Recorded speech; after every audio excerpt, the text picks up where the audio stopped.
네, 반갑습니다. 쫑쌤입니다. 자, 어제 10월 2일 연세대 논술고사가 있었어요. 그래서 우리 수험생들도 만 몇천 명이 가서 시험을 봤다고 하는데, 그리고 나서 저녁에 저도 문제를 한번 보고 싶어가지고 여기저기 학생들한테 좀 물어보고 했는데, 완벽하게 복기를 못해서 저도 풀어보지는 못했습니다. 그냥 문제의 형태하고 유형만 보고 이런 시험이었겠다라고 예측한 부분하고, 여러분이 이런 거 궁금한데 라고 하시는 부분들 그냥 몇 말씀 드리려고 해요. 자, 제가 문제를 좀 보니까 일단 외형적으로는 대문항 4개에 소문항이 좀 많이 늘어났죠. 각 문제마다 소문항이 2개 내지는 3개가 있어서 시간적으로는 매우 바빴을 것 같고요. 각 문항의 1번들은 그래도 쉬웠죠. 자, 각 문항을 한번 보면 문제 1번은 보기에는 이산항률변수처럼 보이지만 주사위를 던지는 결과에 따라 나누면서 중복조합의 느낌도 살짝 있는데 뭐 중복조합이나 마나 그냥 풀면 되는 문제였어요. 문제 1번은 쉬웠고, 자, 그 다음에 문제 2번인데 어제 학생들이 기하가 나왔다고 많이 웅성웅성했어요. 기하 문제가 나왔는데 어떡하느냐. 근데 작년에 성대도 그랬지만 기하가 보통 2차 곡선하고 벡터가 주로 출제한다면 거기서 심오하게 기하를 완전히 중점적으로 연구해야 되는 문제들이 나온 건 아니에요. 그냥 함수로서 쌍곡선이 나왔을 뿐, 쌍곡선이 아니어도 되는 상황이고 쌍곡선의 기하학적인 성질이 꼭 필요한 문제는 아니었어요. 그냥 음함수꼴로 연립을 하기 위해서 주어진 것 뿐이니까 꼭 기하가 나왔다라고 막 심각하게 받아들일 필요는 없습니다.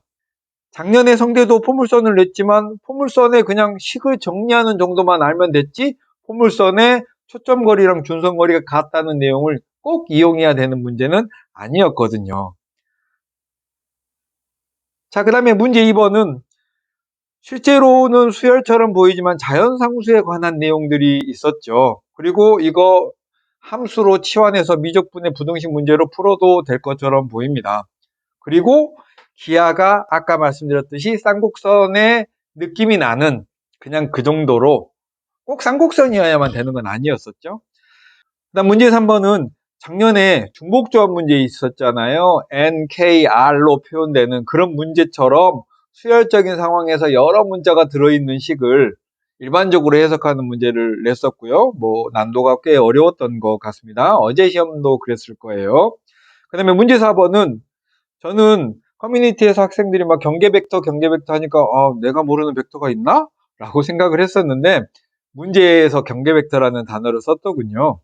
그래서 경계 벡터에 대해서 막 얘기를 했는데 사실 거기도 그냥 평면 벡터의 성분 얘기를 한 거고 간단하게 얘기한 것일 뿐 벡터의 심오한 내용을 모르면 풀지 못하는 문제는 아니었었어요. 그냥 기호나 성분의 의미만 알고 있으면 되는 정도고 벡터가 주가 아니죠.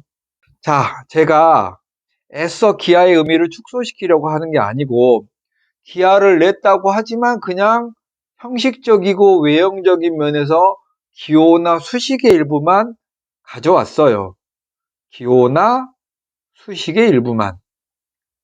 그러니까 지금부터 기하를 출제하는군요. 다른 대학도 기하를 출제할 거 아니에요? 라고 생각하고 막 기하 공부를 시작하시면 안 됩니다. 그런 학생도 없겠지만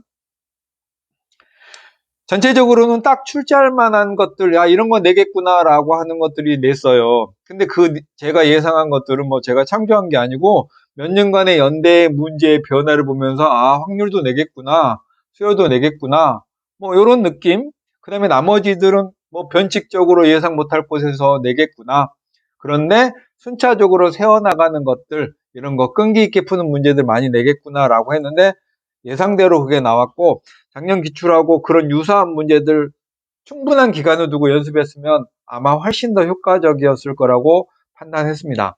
뭐 지나간 건 어쩔 수 없지만 앞으로 이제 수능 후에 문제가 또 있잖아요. 수능 후에 논술 시험이 많이 있는데 그때도 각 대학의 유형에 맞춰서 출제 경향에 맞춰서 연습을 많이 하면 될 것 같습니다. 자, 남은 수리 논술 시험 준비한 학생들도 아까 말씀드렸듯이 상위권 대학, 뭐 성대 정도, 성대만 상위권은 아닌데요. 기하를 주로 좀 내는 대학들은 2차 곡선이나 평면 벡터의 기본 사항 정도만 시간 날 때 공부해 두자. 그치만 지금은 수능이 얼마 안 남은 시점이니까 미적분 선택 학생은 기하를 세로 책을 펴는 건 비추다. 나올지도 안 나올지도 모르는 불확실성에 시간 수당하는 건 안 됩니다. 라는 제 결론입니다. 결론. 연대 논술 시험은 수학 부분에서 작년보다 약간 문항수도 많아지고 또 신유형이 나와서 어려웠다. 합격 컷은 작년보다 살짝 떨어질 것이다. 그런데 이런 사실을 알았다고 해서 여러분이 오늘부터 할 수 있는 일은 없죠. 그냥 그랬나 보다라고 하고 이제는 접고 수능에 매진하는 게 여러분이 할 수 있는 최선입니다. 과탐은 제가 사실 잘 몰라서 그냥 들은 얘기만 전해드리자면 뭐 화학 생명이 어려웠고 물리지학은 상대적으로 쉬웠다라는 평가가 많았습니다.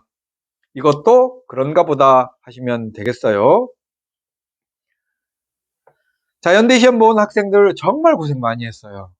이제는 뭐 혹시 시립대로 또 다음 주에 보는 분도 있을 수 있겠지만 이제 수능 전에 일정이 끝나셨으면 수능의 가치가 충분히 증명되었죠. 학생들의 댓글에도 그런 게 있더라고요. 아, 이제 수능 잘 보는 일만 남았네요 라고 하는 글들이 많았습니다. 이제 수능 하나만 보고 연대 논술은 잊어버리고 나중에 연대에서 전화가 오면 좋겠지만 기대하지 마시고 그냥 수능만 열심히 공부해 가기로 할까요?